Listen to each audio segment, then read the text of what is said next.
Good afternoon, everyone. I'm Dick Young, the policy chair. We're going to go ahead and call this meeting to order. It's December 17th, 2020 for the meeting of the AMATS Policy Committee. Now called to order. The time is 1:30 p.m. I'm going to do a quick roll call. Ms. Zolotel, are you here today?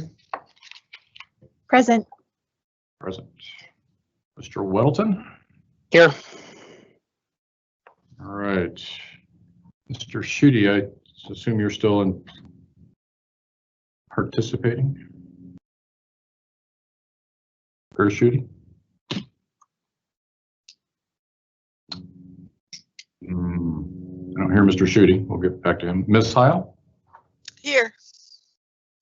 Okay. And one more time for Mr. Schutte. Are you online? Okay. Well, Greg, help you keep an eye out for Mr. Schutte if he joins digitally and I don't capture it. I will do that. Okay. Alrighty. Well, I think we have a quorum, so we'll get going. Greg, will you please do the public involvement announcements? Yeah. Before I do that, is the agenda up on the screen if I'm sharing it correctly? Yes. Okay, great.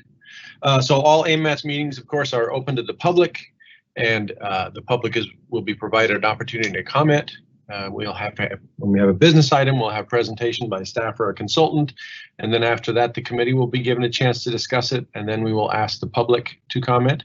We are allowing the public to comment via Teams Live, and they must notify. And if you folks remember, there's a bit of a lag between what's happening in the Teams meeting here that we're on and the Teams Live, so we'll just have to wait about 30 seconds or so to get to make sure that we're catching up with that. There you go. Thank you, Craig. So moving forward, do we have approval of the agenda? Mr. Chairman, this is Chris Schutte. I am here and I make that motion. Great. Second. Weddleton, second. I don't know who was first, Mr. Welton or Ms. Zolotel. Oh, that was I give it to her. Okay, well, and let the record show that Mr. Schutte joined us at 1:31-ish. So we have the motion for approval of the agenda moved and seconded. Any changes to the agenda? Okay, hearing none. Are there any objections to adopting the agenda? Again, hearing no objections, the agenda is approved. Okay, moving on to item number 4, approval of the meeting minutes. We have before us the meeting minutes from November 19th, 2020 for approval. Do we have a motion regarding these minutes? Move to approve, Weddleton.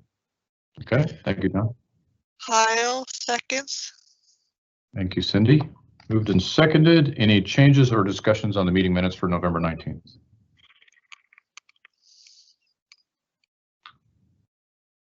All right, no changes or discussion. Any objections to approving the minutes? And hearing no objections, the November 19th, 2020 minutes are approved. Okay, moving on into the action items. Action item 5A, the non-motorized plan public review draft. Craig, will you please be presenting on this or somebody else? I will introduce Ms. Joni Wilm, who is the senior planner in charge of that. There she is. Go ahead and get started, Joni. All right, thanks, Craig. Can everyone hear me okay? Hear you fine, Yes. Jen. Okay, awesome.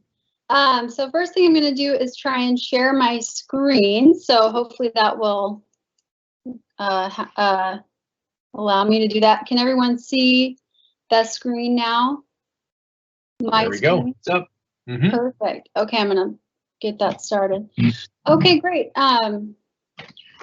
Thanks, everyone. And I'm going to try to breeze through this presentation. I know you have a lot on your agenda today. So again, my name is Joni Wilm. I'm a senior transportation planner with AMATS. I'm the project manager for the non-motorized plan.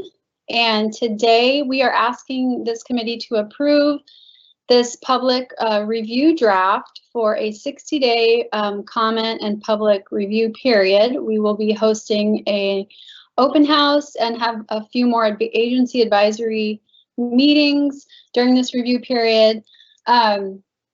So again, that's what we're asking from you as a committee today. Just to give you a little bit of background, this plan has been in the works for over 3 years. We've had over 3,600 comments by the public on the plan through multiple different public involvement techniques that I will get into in a bit.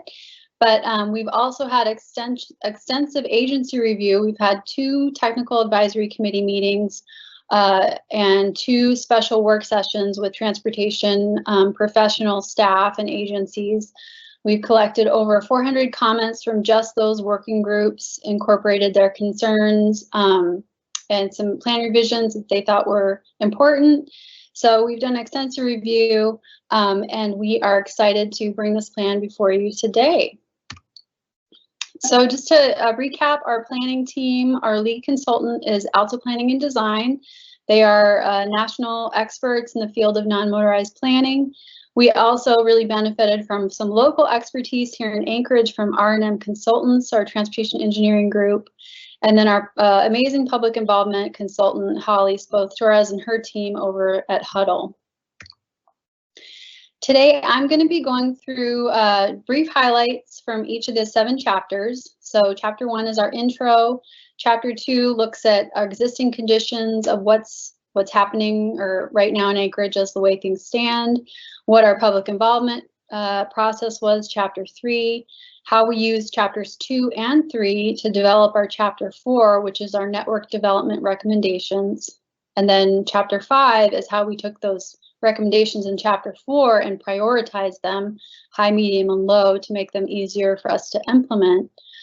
Chapter 6 is our implementation chapter, and then finally chapter 7 is a general design guide to help everyone here, especially non-transportation professionals, learn about different design options. So first off, introduction, we have 3 non-motorized facility networks in Anchorage. They include our pedestrian, bicycle, and shared use path networks. Our goal in incorporating all 3 of these into one plan was to create a more holistic network of non-motorized facilities, also to create all of these in one document that's easier to reference for our project engineers and the public. Each of these networks had a series of goals associated with it. For the pedestrian network, our goal was to identify priority corridors, provide flexible implementation options, and improve safety and connectivity. For the bicycle network, our goals were closing existing gaps that exist right now, providing on-street facilities, and then connecting existing and planned infrastructure. And then for our shared use path network, our goals were to connect the existing bicycle and pedestrian routes, develop off-street connections to low-stress routes, and then serve the recreation and transportation industry here in AMATS. You can see our AMATS boundary on the left here. Within this boundary, we have different facility type recommendations. Those include sidewalks, enhanced shared roadways, which I'll talk more about in chapter 4, but those include yield roadways and bicycle boulevards, separated bikeways, which include buffered bicycle lanes and protected bicycle lanes, and then shared use pathway and side path recommendations, equestrian trails, and then supplemental bicycle facilities. So beginning in this planning process, one of the first things we did was to hold a workshop, have advisory group meetings, and public input to develop a vision statement. I'm going to read the vision statement, and that reads, Anchorage is a world-class northern city that has an integrated network of routes accessible for people of all ages and abilities to walk, roll, or glide safely on shared use pathways and streets. And with this vision statement and through those meetings and public outreach efforts, we developed a series of 7 goals. And I'm just going to read through these. This first chapter is word heavy, my apologies, but we'll get faster on these. But goal 1 is to increase the use of the non-motorized system. Goal 2 is to promote and improve health and quality of life. Goal 3, improve safety and security. Goal 4, optimize maintenance for all seasons. Goal 5, connect communities through all modes to all destinations. Goal 6, measure non-motorized use and assets. And then finally, Goal 7 is to build community through more education and involvement opportunities. So that was Chapter 1, which is our intro. Chapter 2, like I mentioned before, gets into researching and finding out what's going on here right now as we see things in Anchorage and the AMATS area. So we began by looking at plans that already existed. So they weren't limited to, but included these plans you see listed on the left. We also did a peer city review. We looked at 5 other winner cities, and the point of this peer city review was to try and find out what these cities were doing. These cities all have a lot of things in common, but one of the things they have in common was that they've been successful at improving their mode share for bicycles and pedestrians. So they're all winner cities. We wanted to figure out if there was something that we could learn from them that we can implement here to improve our mode share as well. We looked at Madison, Wisconsin, Minneapolis, Minnesota, Salt Lake City, Calgary, and Montreal. And we had several takeaways from those peer city review. I won't read them here in the interest of time, but we're able to find several things in these different areas to help us move forward here in Anchorage. Part of our existing conditions chapter was looking at our on-the-ground network. So here you can see the existing bicycle network maps that we generated. You can see the existing bicycle boulevards in yellow, existing bicycle lanes in the dark blue, existing paved shoulder bikeways in the light blue, and then the shared use pathways, primary and secondary. Those are in green. Those are dark heavy green, and then the lighter green. We also looked at the Anchorage Vision Zero plan.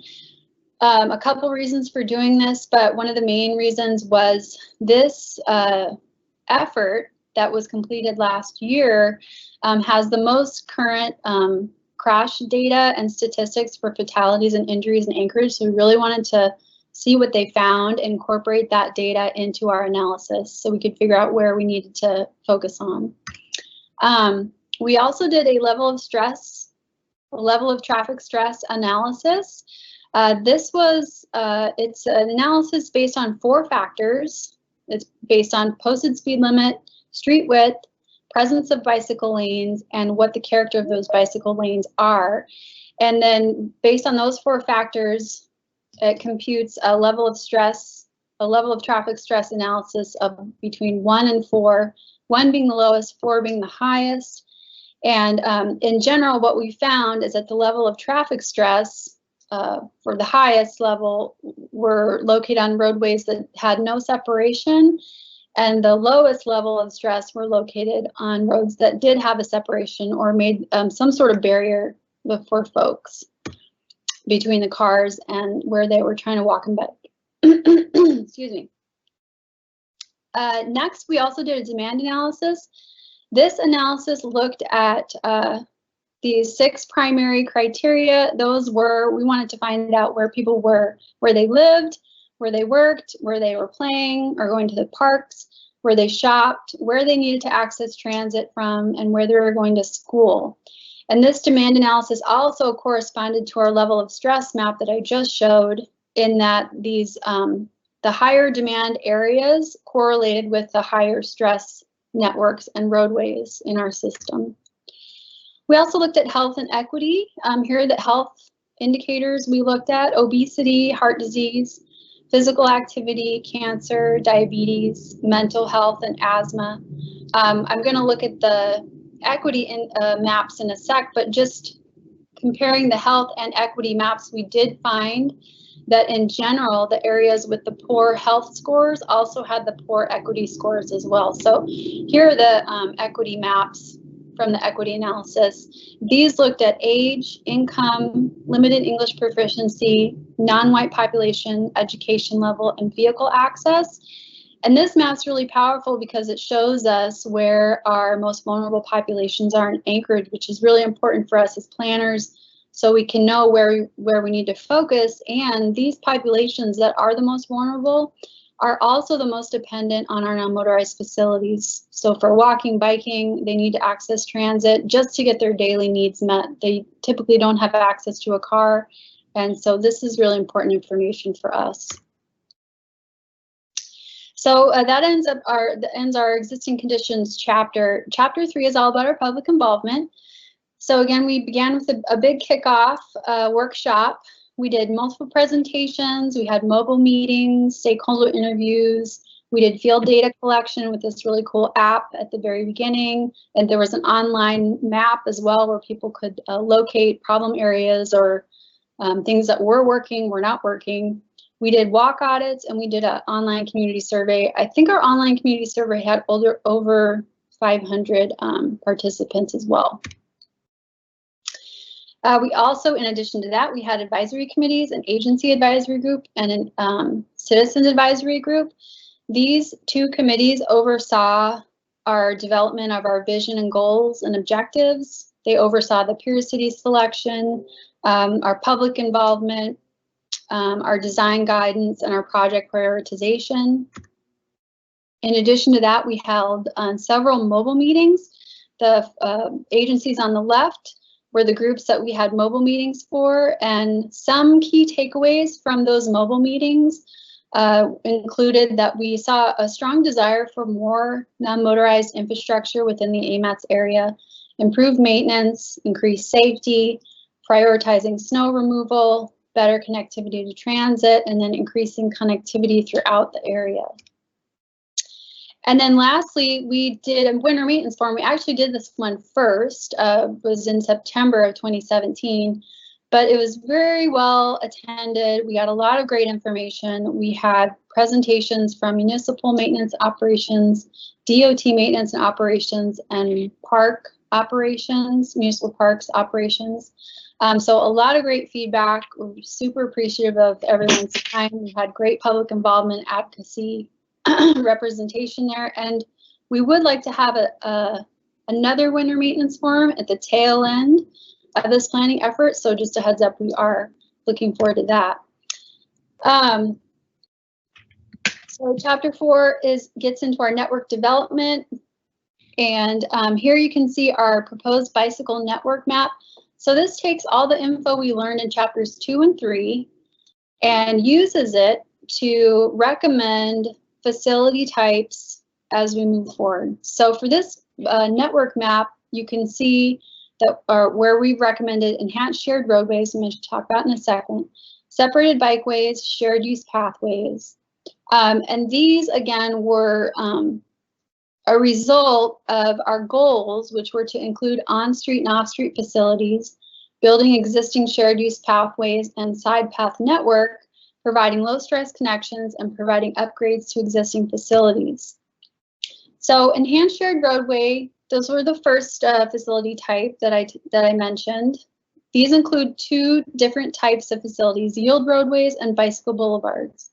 Yield roadways are like a Chugach Way type street. There's usually no markings, they're bi-directional, and they're set up in such a way that they're comfortable for bikes and pedestrians to share with cars, because they're designed in such a way where the cars aren't going super fast, so it's comfortable.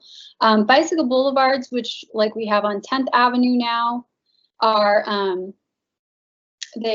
give bikes and peds a priority. They usually have a posted speed limit of 25 miles per hour, and they usually have some wayfinding signage that goes along with them.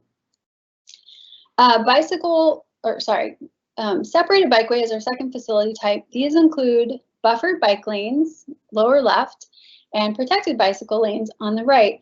Buffered bicycle lanes, there's a brand new one that we have in Anchorage now on Pine and McCary Streets, and we just biked it with our BPAC committee in September. It's a really nice facility. It's like a bike lane, but it's separated by at least 18 inches of a striped buffer. So, and DOT managed this one and put it in. It's really nice. So kudos to you guys at DOT. It's a super great facility, and appreciate it. Thank you. Also, the protected bicycle lanes, which we don't really have any yet in Anchorage, but these are like a bike lane. They're on street. but they're also separated by a physical barrier, such as a flexible delineator, a curb, or planter. So this is a facility that we are striving towards implementing here. And then finally, shared use pathways or side paths. Shared use pathways is probably what we're all most familiar with. These are our Tony Knowles Coastal Trail, our Chester Creek Trail. They're off-street, dedicated for two-way travel. They're super comfortable, really great, very, very populated by a lot of people in a wide range of ages. And then side paths are like those, but they are located immediately adjacent to or parallel to a roadway. And then for our pedestrian network, we were able to identify primary and secondary corridors. These we identified through looking at the Vision Zero high injury network. We looked at areas of high demand, high need, and the transit stop locations. And so getting into Chapter 5, prioritization, so how we took all that data and then prioritized it to come up with a high, medium, and low priority to make it easier for us to implement. I tried to show this graphic so that you could see how we prioritized it. Connectivity was weighted the heaviest. Health and equity, gap closure, and safety were all weighted about the same. Public support, i.e. was that plan was the facility mentioned in the process we just went through, and then previous support wasn't mentioned or listed in a previous planning effort. So all these 6 criteria were compulated to come up with a score, and that was done through this prioritization criteria matrix, which you can see here. And this included, so for connectivity as an example, that was our biggest criteria. The description of what the criteria meant. The source was where are we drawing that data from. So in this case, we looked at demand, the demand analysis, the proximity to schools, and proximity to parks. The condition was how close this facility was to the high demand areas, the schools and the parks. Was it located within a quarter mile, a half mile, or not located near those? And then based on that, it was given a score of high, medium, or low, 5, 3, or 1. And then each of those analysis was done for each facility for each criteria. So with all of that data analysis, we were able to come up with a prioritized network. So here's our map for prioritized bicycle networks. As you can see here, they include all the facilities we showed in the network development map, but now they're prioritized. You can see the red are the high priority, medium is yellow, and then low is blue. And so this is, again, super helpful for planners, for everyone trying to implement, trying to figure out where to spend our money. This is really helpful for us to know where we should focus. And the same process was used for the pedestrian corridors. So here's our priority pedestrian network with high, medium, and low corridors identified. So breezing through these, so we're gonna hopefully not too much longer, but Chapter 6, implementation chapter. This chapter was really important, and I know you've all heard this before, probably for me, but we have run into struggles implementing our existing bike and ped plans in that a lot of our projects were way under estimated cost-wise. Some of them were, the facilities were outdated. So we wanted something really clear to show folks, okay, if we recommend a type of project, what is that going to entail? How much is it going to cost? How much is maintenance going to cost? What's the time frame? And all of those good details. So what we did in this chapter was to pick 6 different facility type projects. And then for each of those projects, we had our consultants come up with a project description, project challenges, a conceptual design, a cost and maintenance estimates, funding options, and a potential timeline. So here's an example. R&M did this for us. They did such a great job. Here's an example of the intersection example project, which is 10th Avenue and Cordova Street intersection. And this shows the design concept, the project challenges, the maintenance estimates, the project cost estimates, different funding options, and the implementation process. For the project cost estimates, we were able to include some engineering costs, construction costs, utility relocation costs, right-of-way acquisition, and some contingency costs. So those will be really helpful for us moving forward when we implement.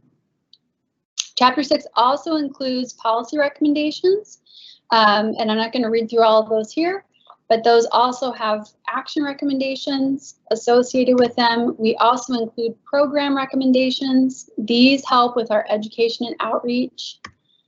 And then finally, no implementation chapter is complete without an implementation matrix. And this is what all planners really like because it helps us figure out what to do when. And so in our implementation matrix, since my dogs are barking, but in our implementation matrix, we have the action item, whatever policy or goal it's related to in that second column, potential funding sources for that action item, and then potential partners. And that is for projects that are identified for immediate implementation, 0 to 2 years, midterm, 2 to 10, or long-term, 10 to 20 years. Okay, so final chapter, we're going to breeze through this. Thank you for your patience. Beginning this out, we just had wanted to give folks an overall review of what guidance was available for them from national, state, and local guidance. We were able to give some design guidance for user needs for pedestrians, bicyclists, wheelchair users, and other non-motorized users. We were able to give design guidance for all the facility types we recommended. I super really like this bicycle facility selection tool, which I think is really nice for people who are not transportation professionals to try and assess what type of bicycle facility is appropriate based on the posted speed, which is on the x-axis here, and the average daily traffic speed, which is on the y, or average daily traffic amount, which is on the y-axis, to figure out if you should be recommending a shared roadway or a buffered bicycle lane or a multi-use separated path. We also had examples of intersections for at-grade treatments, crossing types, grade separated intersection treatments, and then signalization. We also have bicycle parking recommendations, signage and wayfinding. And then finally, we have a maintenance section with a maintenance matrix and a winter maintenance. And then finally, we have an appendices. And in the appendices, we have, when we were going through the process, we wanted our plan to be progressive, but we realized some of the treatments that we were recommending weren't yet adopted by Anchorage. And so we wanted to make sure that folks were clear on that. If we were recommending something and it wasn't yet approved in Anchorage, we wanted to make sure that was clear so that people weren't asking us why we weren't implementing things that weren't yet approved. So we included that based on our agency review. We also have meeting minutes in there and a glossary. And that is it. Does anyone have any questions? All right, thank you, Joni. Any questions from the committee to Joni on the non-motorized plan? Looking for hands. Craig, do you see any hands? I do not see anyone's hand up right now. Okay. Well, seeing none from the committee, we're going to move to public comment. Are there any comments from the public at this time? Remember, please, you have 3 minutes to speak if you choose to speak at this time. And Christine, if you will please start your 30-second timer and let me know when you're done. Sure. We don't have anybody on the live feed. We can probably see that 30-second delay.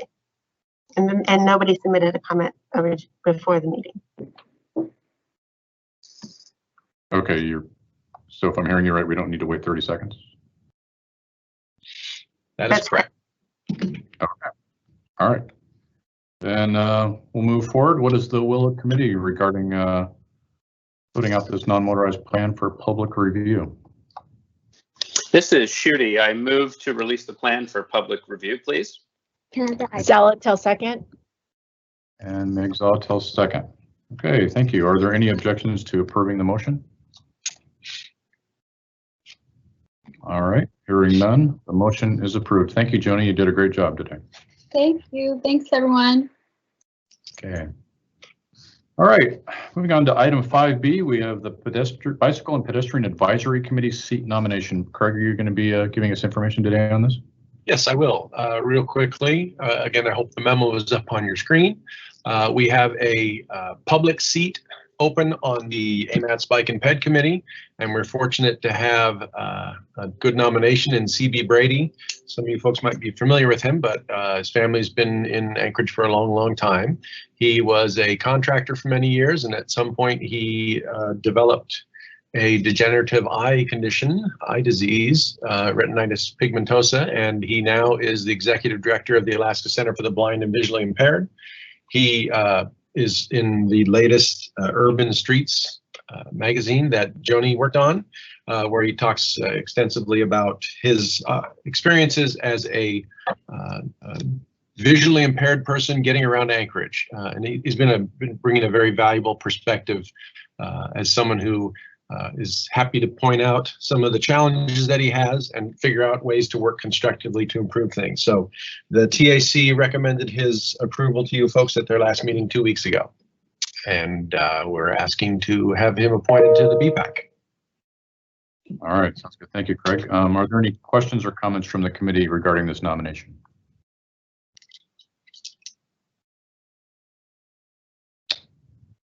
Okay, quiet crowd today. Christine, or do we have any comments from the public on this nomination? There is one person on the feed that has let me know they're there, so we start the 30-second clock. Okay, so we have, I'm sorry, I heard you. So we have one person on the feed. Do they want to make a comment or a question, or? I'll start the 30-second clock so that they can hear that we are asking for comments. Okay, great. Let me know when that 30 seconds is up.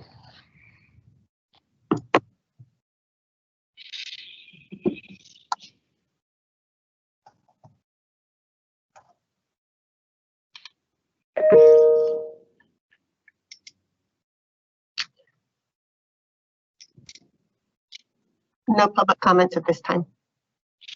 All right, thank you, Christine. Okay, regarding the nomination, what is the will of the committee? I move to appoint Weddleton. Shooty will second. And thank you, Chris, for the second. Okay. Are there any objections to approving the motion as stated? All right, hearing none, the motion is approved. Thank you, Craig. Okay, on action item 5C, the policy committee resolution regarding the 2020-03 SFY 2021 Alaska Mental Health Trust Grant. That's a mouthful. So Craig, you want to break that down for us? I'll start, but I believe our public transportation director is on the line here to present a little more. But the TAC heard this a couple weeks ago. It's a statement of support by our AMATS policy committee in support of a grant that the transportation department is asking for or applying for. So Ms. Acton, if you're on, if you'd like to present more. Hi, good afternoon. I'm just here before you asking for a resolution of support for our 2022 Alaska Mental Health Trust Authority grant application. This is an application that we submit annually. We've been doing so since about 2009. We are seeking a project of purchase of service on anchor rides for trust beneficiaries. It'll purchase roughly 50,000 trips during 2021, and it basically goes to serve the beneficiaries of the trust, which include those with mental illness, developmental disabilities, Alzheimer's and other dementias, chronic alcoholism, and traumatic brain injuries. So what I'm looking for today is just basically a letter of support so that we can submit our application on time and get going on the competitive process. So happy to answer any questions. Great, thank you, Jamie. And this is a perennial event, is that correct? Yes. Oh, okay, great. Okay, any questions or comments from the committee on this subject? Yes, Mr. Chair, this is Meg Zalatel. I put my hand up. Oh, All right. I'm falling down on the job. Sorry. Okay, there it is. I see it. Okay, Zalatel, go ahead.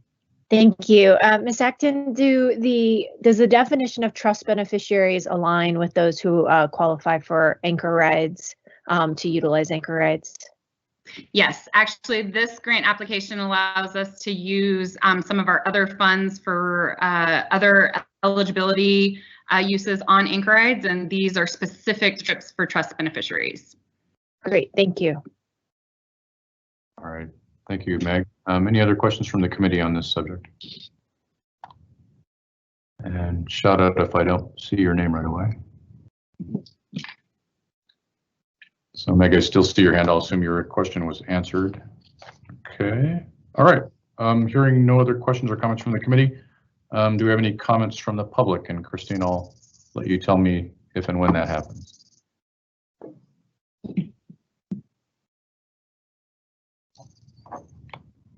Or not. I started the clock. I'll let you know when it runs out. Okay, thank you.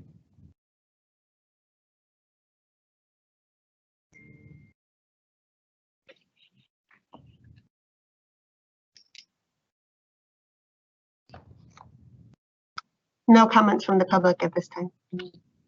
All right. Okay, so regarding this resolution, what is the will of the committee? Move to approve, Heil. Okay, thank you, Cindy. Second, Zalatel. All right, thank you, Meg. Okay, moved and approved, or I'm sorry, moved and seconded. Are there any objections to approving the motion?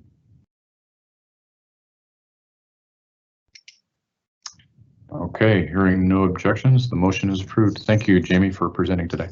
Thanks so much for the support. Okay. All right, Craig, are there any other action items I'm not capturing here? No, sir. Okay, so we're going to move on to item 6. I don't see any project or plan updates, Craig, unless you know of any I don't know about. No, I do not. Okay, moving on to item 7, general information. Item 7A, AMATS FFY20 fourth quarter project obligation report. Craig, who is going to inform us today? I will go through this quickly, and we have enough expertise online. If we have questions about specific projects, I'm sure with the assembled, we can find someone who can get an answer. Hopefully you see the fourth quarter project obligation report up on your screen. We do. Great, excellent. So just Chairman, or Craig. Yes. Sorry to interrupt you, sir. Could you zoom in a little bit? I will. Thank you. How's that? Thumbs up. Little lag sometimes going from my house to yours, I guess. It looks fine. Thank you. Beautiful. So again, we do a quarterly obligation report, and each quarter has a different percentage where we can be within the amount that we obligated. And it's basically the report works with column B being what we had in the actual tip that was approved, the most recent version, and the column C is what we actually did obligate for the project, and then what we have left to obligate still is in column D.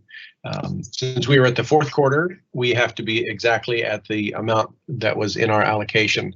And bottom line is that we have obligated everything we had planned on obligating in the federal fiscal year for FFY20.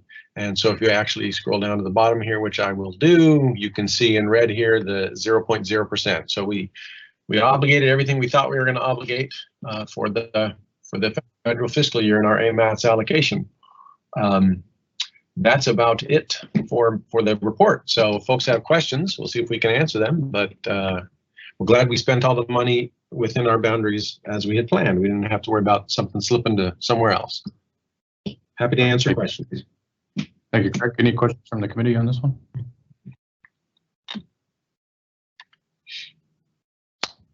All right, I guess you did a great job, Craig. Craig, do we need to go public questions as well on this? I'm facing that.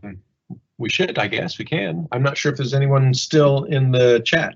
Christine can let us know. There are people in the chat. I've asked anybody if they have a question. I'll start the 30-second clock now. Okay. Okay. Yeah, anybody from the public who'd like to ask a question, let us know. Christine, let me know when we're ready.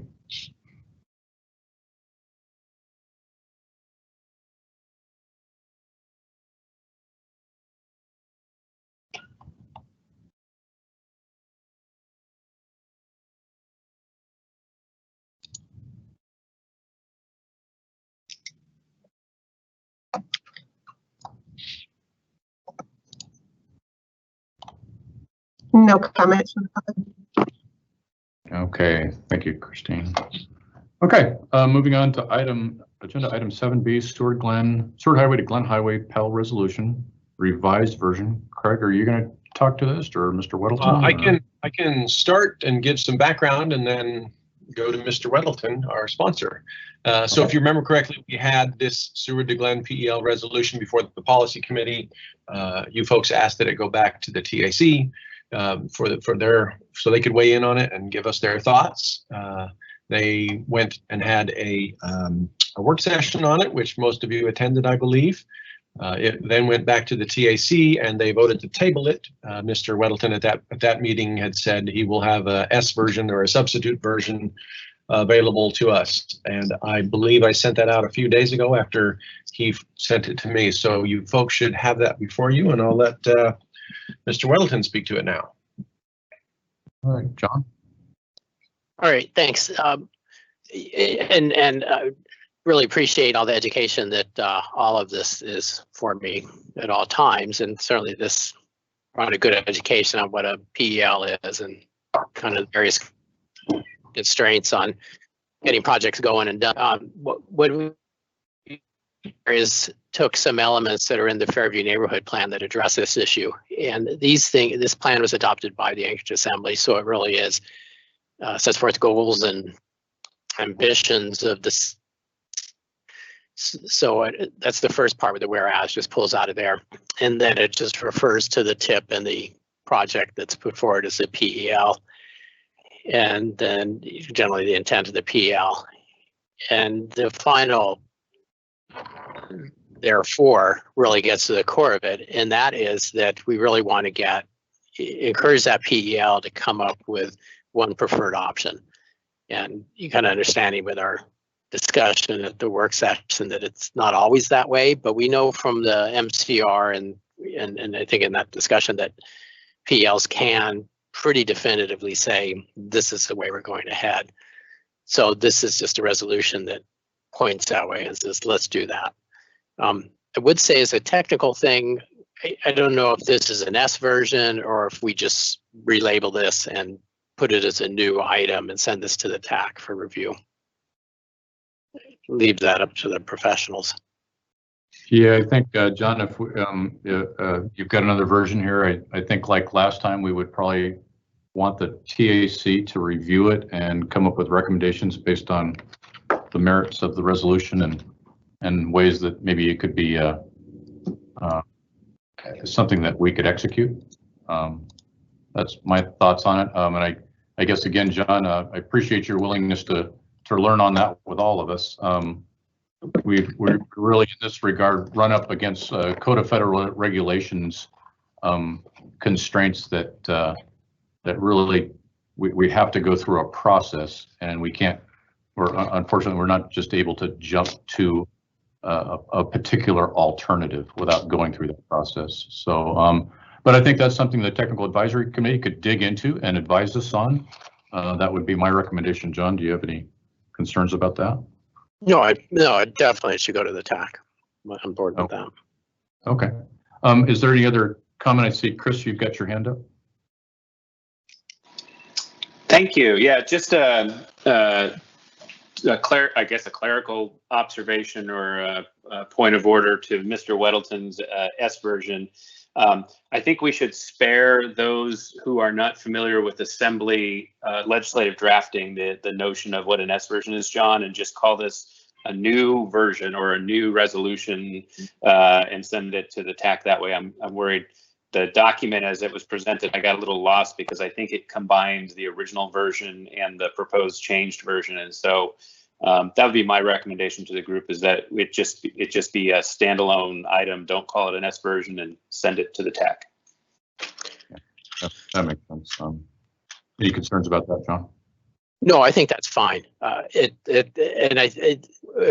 Sticking with assembly procedures, the title doesn't really match what the current wording is. You know, the title was request to amend the DOT contract, and this doesn't really do that.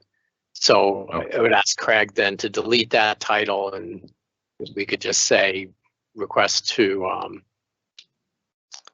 emphasize for the PEL regarding Seward to Glen project, and then give it another number. And I don't know what number that would be. Is it 2020-03? I believe it would be 4, since we just had the resolution on the mental health trust for transit, which was 03. So, okay. Can you do that? You want me to do that? oh, well, I'll do that. Okay. We'll get it figured out. All right. Any other discussion from the committee on this general information item? Okay, I'm not seeing any hands. Craig, should we also reach out to the public on this item as well? Or? Sure. Let's just double check. Okay, Christine, if you would do that for us. Sure, starting the clerk command. Okay. Please.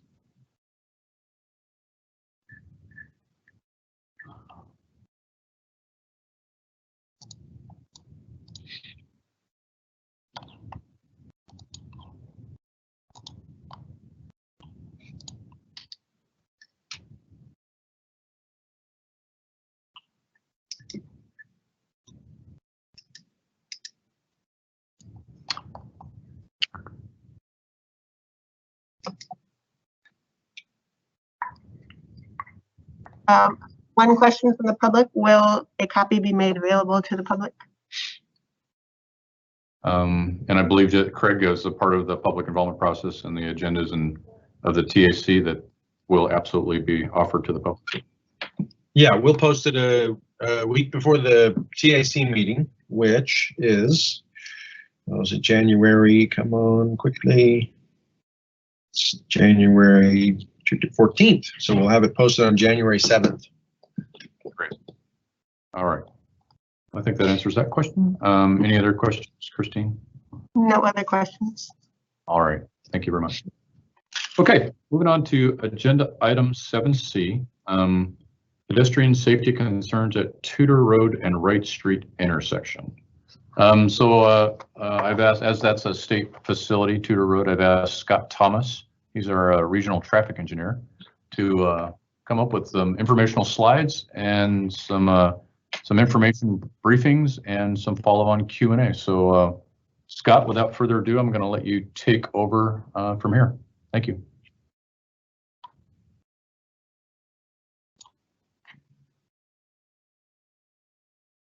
And I think you're still on mute, Scott. There we go. There Yeah, we thank go. you to the chair, and thank you to the AMATS committee for having this on the agenda. If I may, maybe I could share my screen so I can control the slides and maybe have a few updates. Yeah, go ahead and take over. So if I'm giving you screen 1, whoops, and it looks like it's not going. All of a sudden, Teams wants to redo everything. Let's see if I can unshare, go back to the slides you have. For some reason, I can't get them to show up. I'm gonna try one more time. Okay. There we go, and then, nope, I am not getting the share function to go very well here.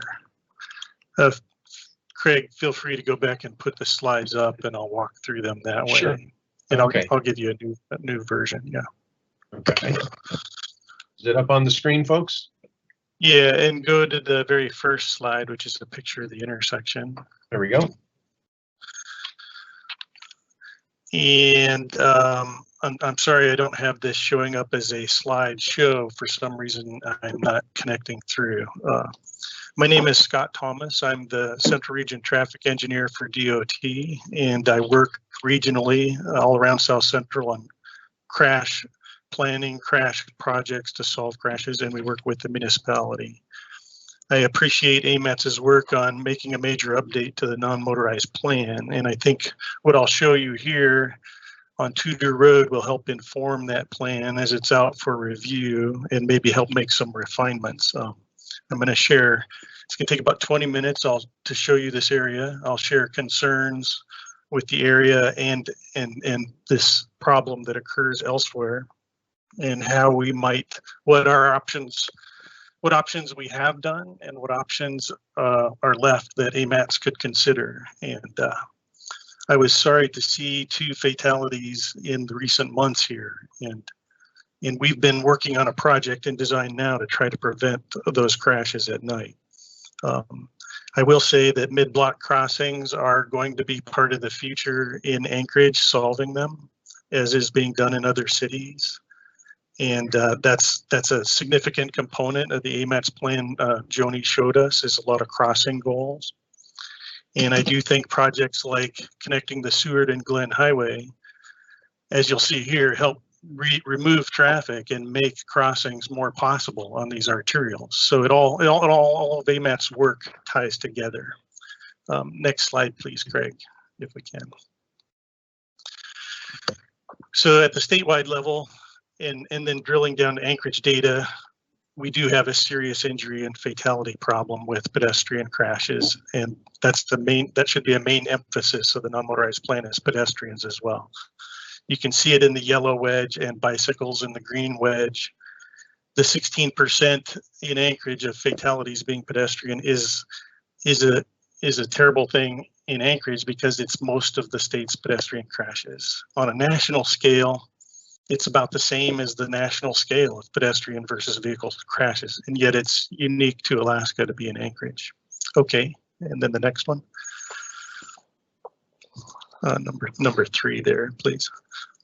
So as you all know, on the AMATS policy committee, that I appreciate that our agencies have worked together to have a vision and to eliminate fatalities, Vision 0, or same at the DOT, and draft the non-motorized plan that we were just shown, and the state has a statewide plan. We all know we have projects in the plans that each project does pedestrian and bicycle work, and I won't go over them. And then even the programs we have at the municipal level or the AMATS level commits $2 million a year to the non-motorized plan, and the state on our side has federal money in the Highway Safety Improvement Program. And I want to let you know that there's 8 dedicated pedestrian specific projects in design now that's worth about $28 million in delivery over the next 5 years. And I'll go to the next one, Craig.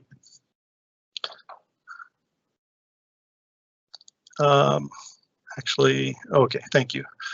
So what this slide shows you is from the statewide view of crashes. Doing our sorts is the top crash areas in Anchorage and in the state are shown in yellow here. And they're basically the arterials, as everyone knows, Tudor, Muldoon, Gamble, Downtown, and Midtown. As we refine and do a review on the non-motorized plan, it will be in all our agencies' interest, AMATS, to take a look at that and notice that we're not in agreement yet on the priority of other high crash corridors. That's an AMATS concern. I agree that Tudor Road is high ranking in the non-motorized plan, and that's one important corridor. These fatal crashes happen in other corridors like Muldoon and Gamble and the ones listed. So we want to take a look at that and see whether we agree on high crash corridors. The second point I want to make as we review the plan is, and what AMATS can do, all our agencies, is that mid-block crossing solutions are a goal, as we can see in the plan, but they're not easy to do because they don't meet engineering criteria. So that's going to be an AMATS problem. We have to look at engineering criteria. Number three, when you look at this map and you start looking at all the goals for these areas, the needs are bigger than the funding in the safety program for the state and possibly AMATS. So having the priority list is a good thing. It'll be critical that we pool all our resources to get to these. The fourth thing from my point in the state line of work is that it's good that an alternative network the network's being expanded in AMATS, but it's not very well defined in the plan yet. In order to get to mid-block crossings, they have to lead somewhere. So there will be refinement maybe during the project phase, either in design or in planning around these high crash corridors. What we see so far is they're just corridor projects, but we'll have to refine that to determine where crossings go. And these are just things to know as we move forward, or we may stall on some of these questions. The next slide, please.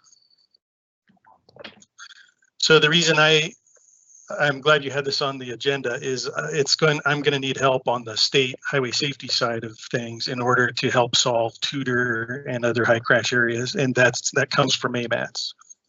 And to be more specific, those same concerns I just showed you, I would recommend that the technical committee, we can discuss this, review these concerns, and they'll have to be resolved at some point when we get towards planning and projects. Number one, we agreed that Tudor is a high crash corridor. Compare the Highway Safety Improvement Program rankings for serious crashes and fatalities with the AMATS rankings, and you'll find that a lot of the other corridors of concern are fairly low ranking in the final priority in the non-motorized plan. And I think if we recheck safety scores, it would be good to improve the AMATS ranking of high crash areas and solutions. Number two, we're all going to need to review, all agencies, the engineering criteria for crossing solutions, and I'll show this to you in what's been done and what can be done. We're not able to meet that criteria, so maybe that means looking at the criteria.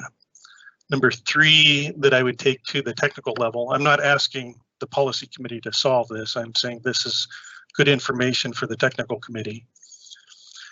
Conclude if pedestrian bridges are an option in high crash corridor areas. There's one serious structure in the AMATS non-motorized plan, the last draft I saw, and there may or may not be a choice to have more, and I'll show you more on that.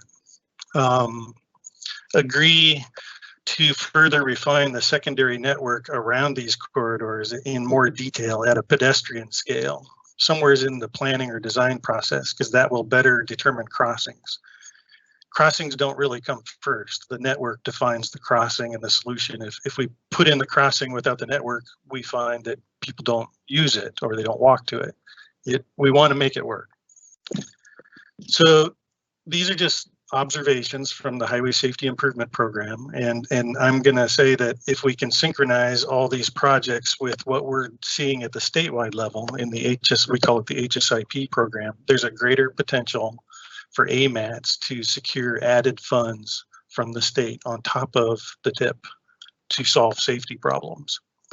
If you take these questions to the technical committee, I'm recommending that maybe it would come back to the policy committee with any updates on how it changes the non-motorized, when you get to the final non-motorized plan rankings, criteria down the road in design, and whether there's any more emphasis on pedestrian safety.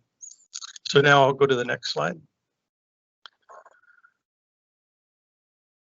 So I just want to let you know that this is a really tough problem at Tudor Road. We've been here before at the Glen Highway.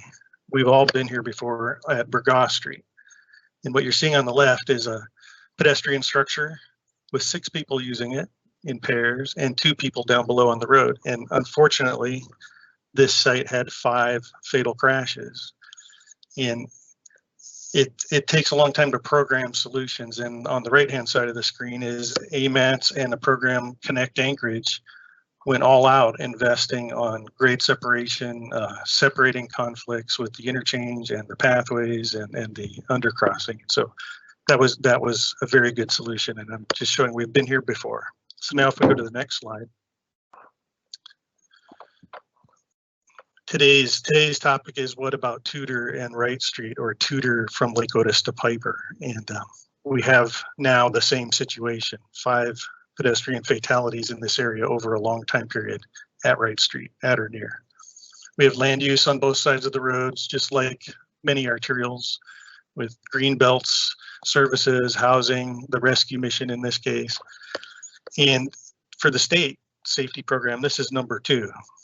And it's the top 5 are all equal. We have Gamble and other streets. I'll let you know that we've studied it in the past for past projects, and we find it's a busy spot, the busiest, and it averages 10 pedestrian crossings per hour. In the AMATS non-motorized plan previous draft, this site was ranked number 18, pretty high.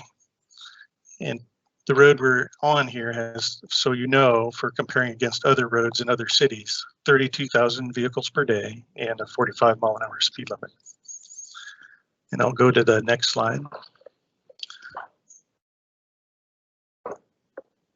So what we know is over time is this is a site that in the columns has had a pedestrian crash just about every year. The more serious crashes or fatalities are in red in this picture. The unfortunate thing is that they keep occurring, and what you do see towards newer years here is we seem to be breaking the cycle, but unfortunately in 2012 and 2020, those 2 years had 2 fatalities each. The blue line is just telling you that this segment is really what the state's been concerned about, not only the intersection. There's pedestrian crashes due to crossing up and down the corridor at Laurel Street and Fokker Street and even past Piper. So we see this as a segment problem, and it's why it's number 2 for us. And we're glad it's high in the AMATS non-motorized plan. And so the next, please.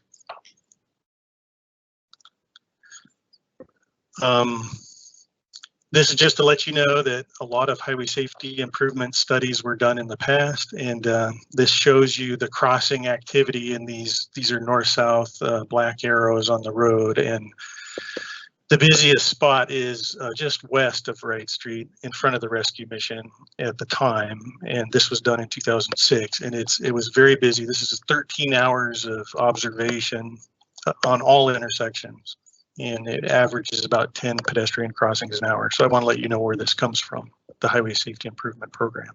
Okay, and then next, please. And I'll get you to options. So what I want to show you in the time we have left, and I'll get you there fast, is what's been done in this area, and it would apply to other areas.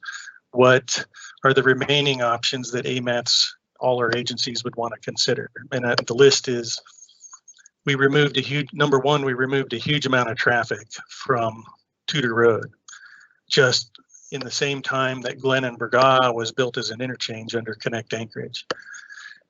We built a safety project that took out the 2-way left turn lane and put in median refuge for pedestrians if they're crossing there. We've added warning signs to the area between signals, and the next major effort in 5 higher volume arterials in Anchorage coming is relighting these arterials to and I'll show you that example, to a higher level. So what are our remaining options to explore after these 4 is to restudy the area, update those counts, and see what's going on as the AMATS plan moves forward. There was a municipal study conducted in the mid-2000s for this area that led to the projects we have. Revisit the design criteria, decide if it's acceptable to AMATS for solutions. And then number 6, if there is to be new solutions versus what's there, it's probably going to be one of these next ones. And infill the median further and restrict, that means taking it from vehicles and putting in the crossing device. And this is one of the options that I saw in the draft AMATS plan, is to create a crossing. That means losing the left turn lanes at one intersection or another, and I'll show you that. Building a pedestrian bridge, dealing with speed, and I'll show you that, would be through an urban safety corridor. Number 9 would be a total major rebuild of Tudor so that it's not a straight arterial, and I'll show you how to do that. And then number 10 is tackling the land use changes. So let's get into what's been done, and that would be the next slide. So what's been done, and this is not small, a whole road's worth of traffic was removed from Tudor Road about 2008 under the AMATS plan for road upgrades in the city, and with Elmore Road connection, extension, and Martin Luther King Drive, about 18,000 cars a day less now on Tudor Road than there was. It was as high as 50,000 cars a day. That's Seward highway traffic volumes in 2003. And in addition to the the Piper Street signal being built, that reopened the flow of traffic, created platoons and gaps that weren't there. It used to be stop and go traffic. So I'll go to the next slide. The second thing that was done after removing traffic was, and I'll show you what we were thinking at the time. This is what we knew. We were looking at taking away the two-way left turn lane. This was the crash pattern, these circles on the map, including at Foker Street with a traffic signal and at Lake Otis with a signal. There were a lot of pedestrian crashes at signals. So even with signals, crashes happen. And so what we're seeing here is the concept to create places that were dedicated to cars would now be also a place a pedestrian can stand. At this time, there was only one fatal crash in 1997. And I'll go to the next slide. So the way this turned out was the median was built in 2010. And that did benefit pedestrian and vehicle crashes. It did reduce crashes. We see that the frequency of crashes is decreased, but not the severity. We did come through in 2016 and establish a standard with the city to put in warning signs for mid-block conditions between signals in high crash areas, and that's shown here on the right. That's number 3. Number 4 is what's coming. Next slide, please. Thank you. So a major effort in all of our pedestrian crashes is that the most serious crashes tend to happen at night, in the fall, as the rain comes on, in the winter months, in the dark. So this is a picture showing you Tudor Road and Lake Otis Park, Lake Otis to Piper, and it's showing you the existing lighting system up above on Tudor, and it's designed to roadway standards. And then the bottom line is showing you what we can do with that. Now with LEDs, for the same amount of maintenance and electricity, we can double the light levels, extend it onto the sidewalks. We're going to increase the visibility here in Muldoon and Gamble and 2 places in Midtown on the Seward Highway and Minnesota Drive. So this is so you know what's coming in 2021 and 2022. Okay, and then now we get into what's next for us, AMATS agencies, and that's the next slide. And there will only be just a few slides to get through these items, next 5 through 10. So next one, please. Are you looking for slide 5? Yeah. Okay, there it is. Yeah, right there. Thank you. Sorry. Yeah, I should keep with the numbers. So what's next for AMATS is building the network to support pedestrian walking is great in the goals, and we haven't refined it to the level of the city blocks yet. So perhaps what's next is what was done before, a corridor study to make sure we know the counts and where the crossings are, where the network could be. We're not at that detailed level in the non-motorized plan. There's a few projects. Retest the engineering criteria for crossings and decide whether that works. It may be AMATS choice, and I'll show you why. It's something that AMATS can do, is to waive or change criteria to get the outcomes you want. Definitely the crossing solutions have to fit the network, and they can have impacts, so that takes a lot of study. any crossing, and they're like the one over on Northern Lights at the Arc, can stop traffic and take a half hour to recover. And we could get back to stop and go conditions, and I'll show some more. What we do here is going to set the precedence for what we do on other arterials in Anchorage. Okay, so next slide 6, please. Or yeah, next slide 16. So if the criteria, and we're focused on this corridor, leads to the next improvement and it's in the road, if a new crossing is established by criteria, and I'll show you that it isn't yet, it would require basically filling in one of these blocks at Wright Street in orange or Folker Street in yellow to serve the demand and establish a crossing. That won't work without a device. Studies are that if you do this just with striping a marked crosswalk is the #1 thing we get asked to do on a road of this volume, this busyness, most places have higher crashes just striping it. The issues with filling in the median here, there's pros and cons. It helps pedestrians. It will impact the commercial area access and reroute traffic the other blocks, and could cause stop and go traffic on Tudor Road. That has to be studied. So the next slide, please. The way those crossings look, just so you can see, is the municipal project on Providence used flashing yellow beacons that are pedestrian activated. That's great for lower volumes and the university environment. That's not working well on roads like Tudor. So I'm showing you that in the bottom left corner, the national leading solution that's being advocated is called a pedestrian hybrid beacon. It stays, everything's dark, you don't see any lights until someone pushes it, then it it goes from yellow to red, and then it flashes red, a little bit like the one on Northern Lights. That's a signal. And the point here about that is that's what it looks like. The national criteria for that is you have to have 20 pedestrians per hour to warrant that device. And remember, the counts here are 10 pedestrians per hour.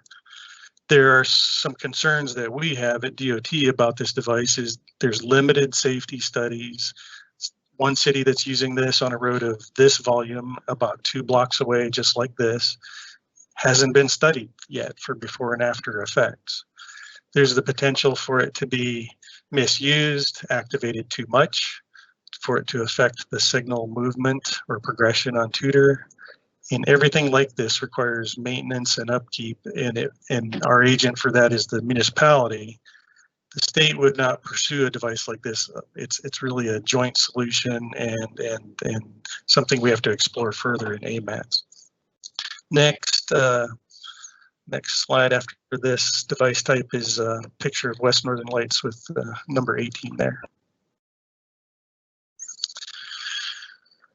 So far, there's 3 pedestrian crossings that are signalized, and it's just more of a traditional signal that's red, yellow, green.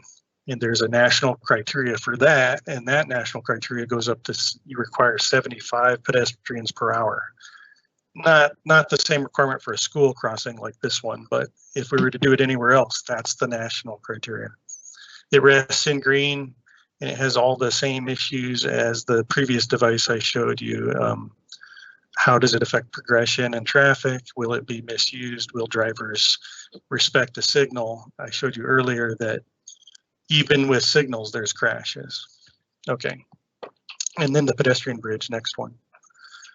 So there's only 10 options to go through. Number 7 is to let you know that the safety program at the state did consider a pedestrian overcrossing, as was built in the days with stairs to fit in the right of way we have. And I'll let you know that the criteria that the state has for a pedestrian structure that's been in place is 150 pedestrians per hour.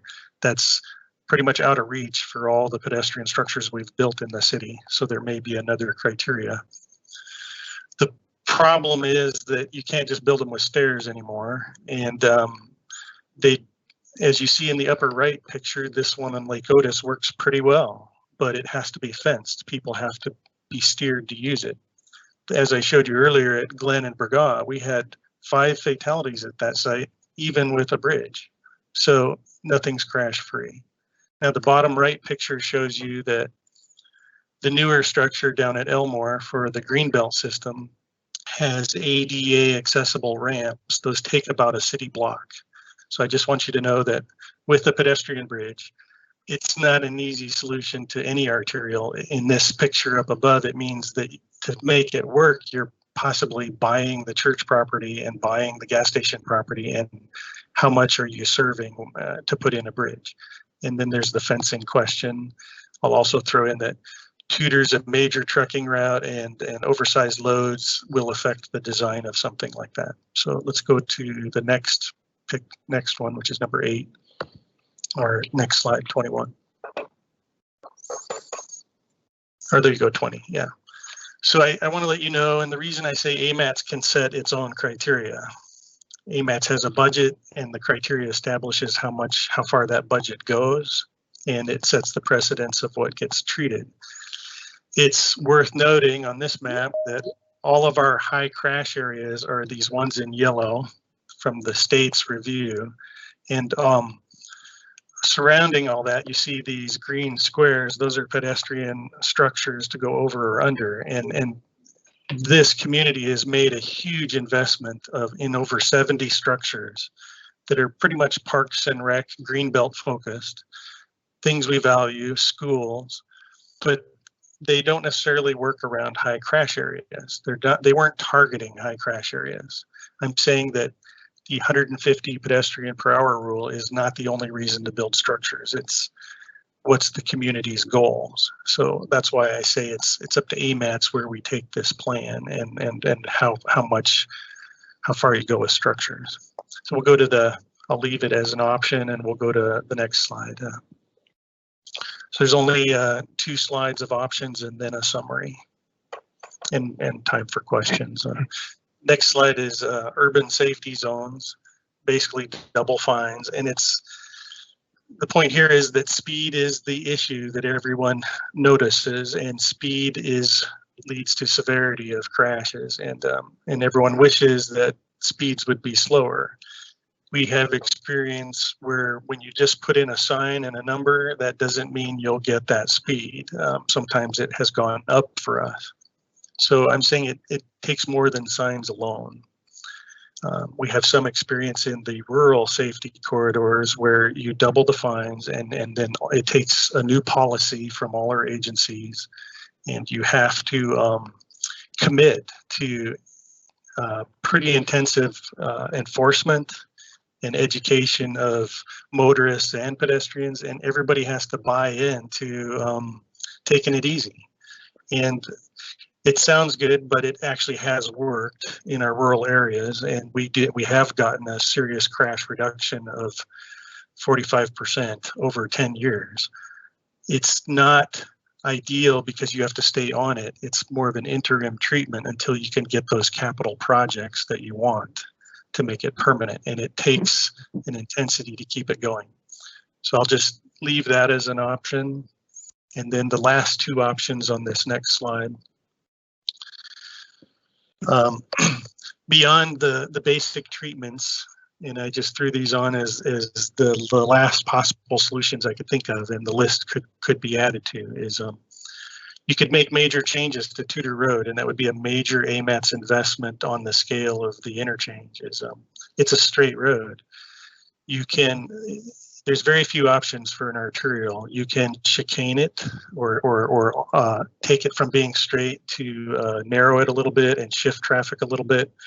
And you have to make people feel like they're in a place they want to go slower, and takes horizontal features, vertical gateway type features, all kinds of vertical features, and that affects storm drains and all of the utilities in the area. That's a major project. I'm just saying that there's really not much you can do as long as it's a straight road, unless you start changing things.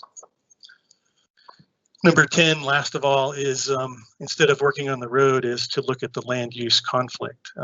There's shared uses in the area that generate trips to each facility, such as from housing and services on one side of the road to the green belt, or services or convenience on the other side of the road. Put land uses on the same side of the road. we do have a lot of major arterials in the city where this problem is occurring.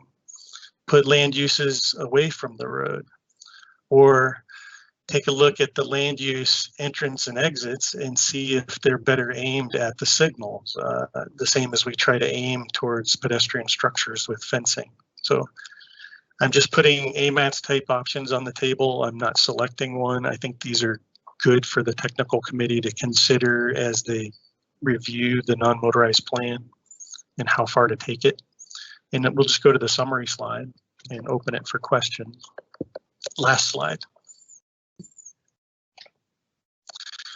So just in summary, I wanted you to know what's been done, completed, and those are 1 through 3 in the upper left: removing traffic, building the median refuge, warning signs, and number 4 in 21 and 22 is doubling the light levels on 5 major corridors in town. 5 through 10 are restudy, fill in the median further, get to the crossing solution, double the fines if necessary, rebuild the whole corridor, or change the land use. Those are options that I can think of, and I'd be open to hearing a lot more. And on the right-hand side of this summary is the request I would make, kind of from the Highway Safety Improvement Program. An engineering request is I need help. The safety ranks aren't that high in the non-motorized plan, but they're pretty high in our program. And I've told you, I don't think our individual programs can do it alone. We have to team up with more of a safety focus. So I'd like to recommend reviewing the safety scores before we final the plan, reviewing the criteria for engineering solutions, because I've shown you they're not met, and that's an AMATS choice. Reviewing the options that are available in the plan and whether they fit the network. Right now, they're pretty broad options, and they're going to take a lot of design work to figure out. And then I'll close this request by saying the more the AMATS plan aligns with the Highway Safety Improvement Program that's federally funded, and it has methods to secure that funding. The more they align, the more you can secure added funding in the Anchorage area.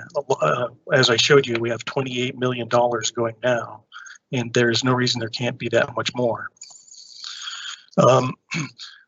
After the technical, this is just one opinion from the State Traffic Engineering Office. If the technical committee at AMATS and the staff developing the program look at this, they may want to make some changes and report back to the policy committee when you go to final, and let us know, hopefully that we've made the plan just that much better. So I'd like to turn it back to the chair and thank you for going through these, and I'll open it up. All right, thank you, Scott. I appreciate all the great information. So we'll go ahead and open it up to the committee for any comments or questions you might have at this time. Raise your hands or speak up. This is Ms. Alatal. I have about 3 or 4 questions, if I may. Yeah, go ahead, Meg. Sure. So a little bit of background. This is in Midtown district I represent, and it intersects the university area and Campbell Park Community Councils and Tudor Road. And this particular part of Tudor Road and its safety is a common cause for conversation, even sometimes delaying or making difficult for businesses to get the support of the Campbell Park Community Council due to concerns about that business possibly being wildly successful and driving additional traffic or needing left-hand turns. So we talk about this stretch of road very often. So I have a few questions about it. On the interim solutions, I'm really interested in these. It looks like that a more permanent solution is a long-term thing that will be many years down the road. But is it possible, I guess 2 questions on interim. Is it possible to do temporary signage identifying the high volume or that the likelihood of a pedestrian crossing just to bring awareness? And then similarly, if it's to be explored to do double fines or a safety area, what makes that happen? I'll start with those 2, and then I have 2 others after that. Okay, through the chair. So warning signs are an option that we use. Brighter yellow or fluorescent yellow warning signs, and signs on the side of the road have a hard time getting noticed, but the state can look at more warning signs, and we want to be consistent around the city where we do that.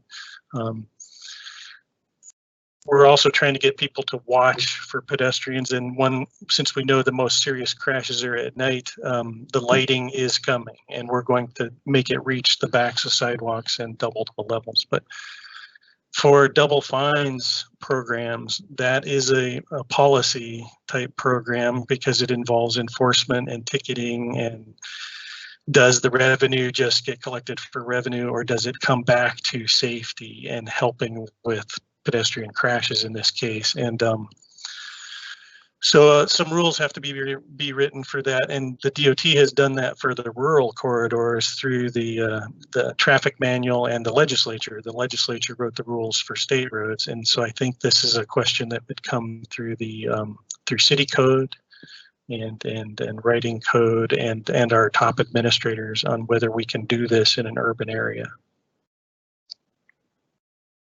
Great. May I proceed, Mr. Chair? Yes, go ahead, sir. Thank you. On the signage, I get that it needs to be brighter yellow and we need to be consistent throughout the city. Is there any way to consider gearing that signage more towards the pedestrians instead of the motorists? And then another question, or two other questions I had were, what additional monies beyond AMATS that you'd mentioned? I'm sorry, I'm not familiar enough. If you could give me a little bit more context. And then what exactly, as this goes to the technical advisory committee, are the expectations or desires that you're looking for? Is it just to run through the options or see if there are others and prioritize or put forward what they think the best solution might be? Thanks. Okay, through the chair. So signs for the people walking along the road. I actually don't know where to start with that. Anything's possible, but it's where do you put them and does everyone see it? I appreciate the rescue mission's efforts to inform people there to be careful. We have transit use in the area. I would probably want to reach people where they're at. I'm not sure that I would just put signs anywhere, but maybe this would be kind of an education program, and my expertise is more in what we build, like infrastructure, and we can add the signs, but I would need help on the education front. On the, let's see this, I believe the next question was about the funding, or actually first, the next question was what would I expect of the technical committee? I support having the public review of the non-motorized plan, and as you had presented earlier, as we review it, I think the technical committee has members and supporting agencies. They should look at the plan as we bring it to final and make sure we like the safety rankings, make sure we're targeting these high crash areas. I'm not sure we're there yet, but I'm from the DOT side, we're willing to help get us there. And there's a lot of things to balance. There's other needs like finishing links, but I think we can do more because your next question was, what about safety funding or additional funding? I'm pretty sure we can't do it through the Highway Safety Improvement Program, is what we call it, HSIP alone. I'd like AMATS to do as much as they can for safety areas, and as well as missing links. And then the HSIP program that you were asking about is a federal funded safety program out of your federal highway funds that is data driven. We look at these crash problems and places like it, and we try to prevent these crashes from happening. And we see in the data a nighttime collision problem with pedestrians, and we respond to that by treating not just one spot but the whole segment. And so we have as I mentioned, $28 million. We have to go compete for that and try to justify that this is a good project. And we did get that secured for lighting 5 major corridors. I mentioned it was Tudor, Muldoon, Gamble Street, Seward Highway right in front of Cars and Fred Meyer, and then also Minnesota Drive on the other end at Walgreens and Cars. And we also have 2 major intersection projects that are safety funded to treat pedestrian refuge at those wide 8-lane intersections of Tudor and C Street and Diamond and C Street. And we are always doing more projects. And what I'm saying is AMATS, this working through the state highway safety program, can look for other funds to treat high crash areas. And that's beyond the TIP allocation. Thank you. You're welcome. Is that all the questions from you, Meg? Yes, for right now, unless someone else asks something that spurs another. All right, no worries. Any other questions from the committee for Mr. Thomas on this subject? Weddleton's got a couple. Yeah, John, go ahead. Yeah, Scott, thanks. This is a great presentation, and I think it applies to a number of places in Anchorage. So now, you know, you'd mentioned, we don't call it the highway to highway anymore, but what was once called the highway to highway. So were that kind of thing completed in some broad conception, do you know how much traffic it would take off of Tudor? Okay, thank you. Well, no, I don't know the exact number, but I'd like to give you an idea. I'm amazed that Elmore and MLK took a large 18,000 off of Tudor and dropped it from 50,000 to 32,000. So that put it into kind of like most other arterials and still very busy. I live over by this area, and highway to highway or connecting the freeways is going to put a lot of regional traffic on the freeway and take them off of arterials. And I think that gives Anchorage its arterials back in a way that you can conduct local commercial business and pedestrian crossing and apply a lot of these solutions and speed limits. So I think it's key to getting these highways back to the next upgrades. And so, yeah, I don't know how much, but I'm going to say it's at least, well, the AMATS modeling is providing that evidence, and it was the #1 solution to affecting the whole grid in Anchorage. And then connecting Elmore to MLK was the #2 solution in the modeling in the past. So I support the #1 solution so that I live by there so I can have the arterials back as well. We used to take our kids to events after work, and it was hard to do. So potentially were that to happen, so this would be a 30-year plan, I guess, or more, 40. So you could narrow Tudor even. You could knock a lane out, and I mean, is that? I mean, 18,000 cars. If you knocked it down to another 15, you'd have a Spenard Road instead of a Tudor. So I appreciate that question. I think you're gauging it right. It depends on the numbers from the AMATS modeling, but you're right that up to 15,000, if we can get the road down to 15,000 cars a day, it becomes like a 3-lane. I'm not sure that'll happen with Tudor Muldoon route because it's such a connective route for the city and all of its infrastructure all the way to the airport. But you're right that with most roads, there's going to be a lot of those opportunities on a lot of roads if we can get the freeways connected. So if I might, one more. Scott, you had mentioned you said get AMATS plans aligned with the HSIP. So which plans are you referring to? Today's non-motorized plan that's going out, that would go out for public review, has a huge amount of work on building a network and doing the right things. And then the outcome of that analysis is a list of very specific projects. My point is that as we do the review, I'd like to see us all refine that, because some of those very specific projects that are in these safety areas that I showed you in yellow, they're not ranking that high.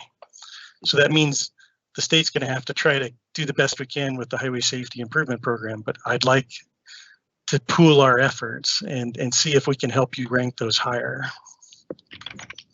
Okay, that's great. So it's something we're already working on. Progress. So okay, Yes. good. Thank you. Any other questions, John? Oh, thank you. Okay. Any other questions from the committee before we go to the public? Okay, I'm not hearing any. So, Craig, I know we have, it looks like you have one question from the member of the public. Do you want to read that to Scott and he can respond to that? Sure. So the question is, not sure if the development of the bus barn area is still in the works.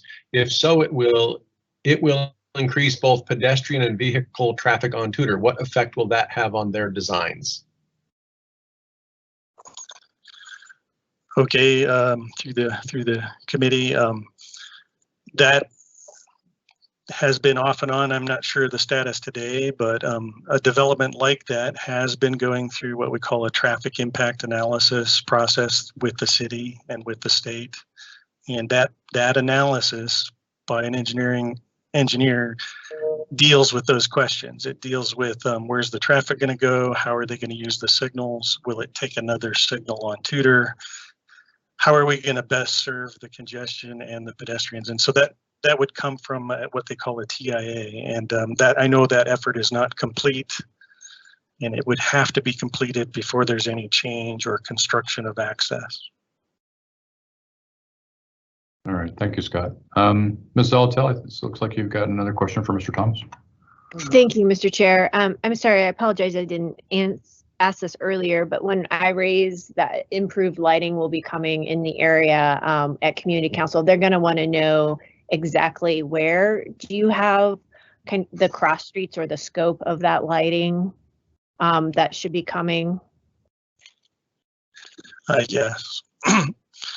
Yes, that the plans are in the design phase, and they're going to go out for review to the city. So there will be an opportunity to see the plans, which shows where the poles are going. And we've modeled the light levels like the slide I showed to light the roadway area curb to curb twice as much and light the sidewalks twice as much. All right, thank you, Meg. Are there any other comments from the committee? If not, Christine, do we have any other comments from the public, or would you like to start the 30-second clock? I'll start it now. Great, thank you.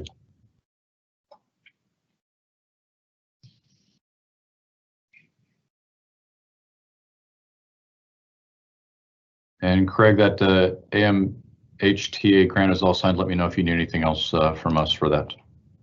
Thank you very much, sir.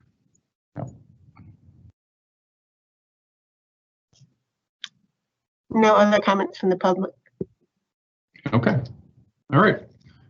Well, thank you, Scott. That was a great, very informative presentation. Really appreciate your hard work on that, and I'm sure there's more to follow. Thank you. Okay. All righty. Well, that concludes agenda item 7, I believe, Craig, unless I'm missing something. As far as I know, that is it. Okay. All right, then we're going to be on to item 8. Any committee comments? Does the committee have any comments to add today, just of a general nature? Yes, Mr. Chair, this is Ms. Salatel. Oh, go ahead. Thank you. I just wanted to raise the issue. It's come up at Community Council, the last multiple community councils, and it's about snow plowing and sidewalks along state roads. So I am doing my part in elevating the issue once again. And so I said I would bring it here. So I don't know if there's any additional information beyond what's on the state's website to pass along. But I wanted to elevate that, as I said I would. Thank you. Oh, absolutely. Yeah, the city and the state, obviously, as you know, both own facilities within the bowl area. We have a little bit different strategies when it comes to plowing the sidewalks and when we get to them and such. But the governor's budget's at play right now, so always happy to have support from the community in terms of funding for our M&O forces, so we can keep up on things like that and make it better. Okay, any other comments from the committee? Okay. If there are none, move on to item 9, public comments. Are there any just general public comments at all? And Christine, I'll count on you to let me know if and when. Sure thing. Okay.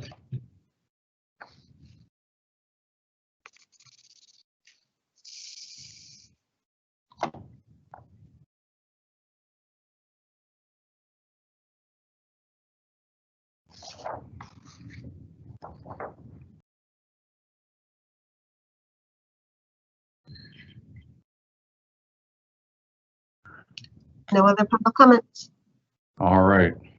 So with that, and with the holidays approaching, before we adjourn, I wish everybody a happy holidays and a safe New Year's. Do I have a motion to adjourn? This is Heil. I move to adjourn. Judy, second. Thank you, Chris. Are there any objections to approving the motion? All right, hearing none, the motion was approved. The meeting is adjourned at 3:10 p.m. Thank you, everybody, for your participation, and have a great holiday. Thanks, you too. Bye. Bye-bye.